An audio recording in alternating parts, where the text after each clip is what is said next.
นี้จะเป็นเบสเนาะใส่หูฟังเนาะใส่หูฟังแล้วฟังเบิ่งเนาะ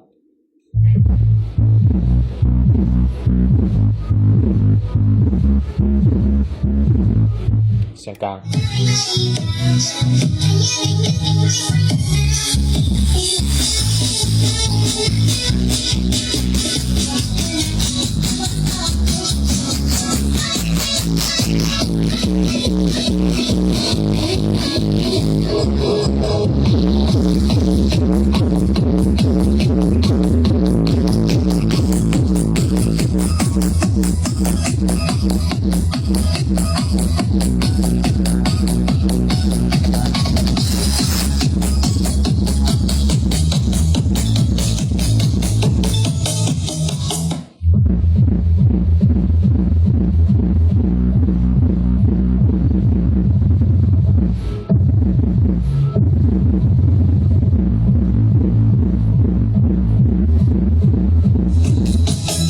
ตัวนี้เป็นเสียงกลางเนาะแยกเบียดแยกกลางเนาะ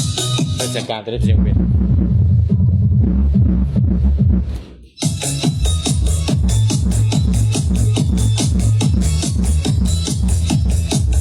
จะเป็นรุ่นมีคิวเนาะรุ่นมีคิวรุ่นคอร์ดรุ่นที่มันมีคอร์ดเนาะตามที่ลองเบิ่งจะบ่แฮงซ้ำพวกนี้จะบ่แฮงก็อันไผอยากได้รุ่นที่มีคอร์ดก็มีแต่รับประกันว่าบ่แฮงกว่าตัวนี้เนาะตัวนี้แฮงกว่าแพงกว่าราคาก็บ่แพงสำหรับรุ่นมีคอร์ดเนาะรุ่นมีคอร์ดข้อดีคือ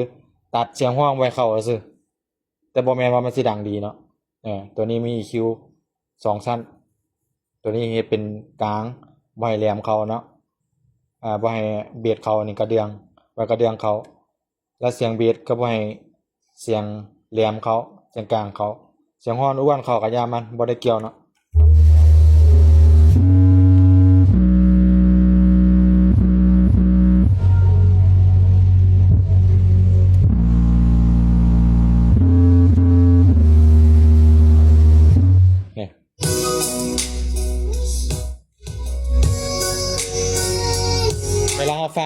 เวลาฟังเพลงเนาะเขาบ่ได้ฟังแต่เสียงเบียดบ่จำเป็นเนาะเสียงห้องเข้าบ่เข้าบ่จำเป็นเขาก็ฟังรวมกันคือเก่านอกจากอิเล็กโทรนวงใหญ่เนาะที่วัดสูงมันต้องได้เฮ็ดให้เบียดดังเบียดกลางกลางกันว่าพอ power mic มันจะบ่มีผลอย่างไรปานใดสิลองเบิ่งเนาะตัวนี้เสียงดีกว่ารุ่นมีคอร์ดเสียงบ่ดีซ้ำตัวนี้เนาะ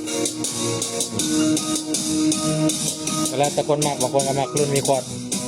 ราคากับมีขายกันแล้วเซตนี้นะแม่นจะได้ไม้เนาะไม้2แล้วก็มิกเซอร์มิกเซอร์ตัวนี้เนาะสีแดงตัวนี้3,600เนาะรุ่น 3,600ตัวรุ่นKV 8 USD SV เนาะตัวสเปคก็แรงๆเนาะแล้วก็ได้เบส 18,200 วัตต์2แล้วก็ดอกโค้งรอเนาะส่วนดอกเสียงกลางก็ดอก350 วัตต์เนาะเป็นดอกโค้งรอ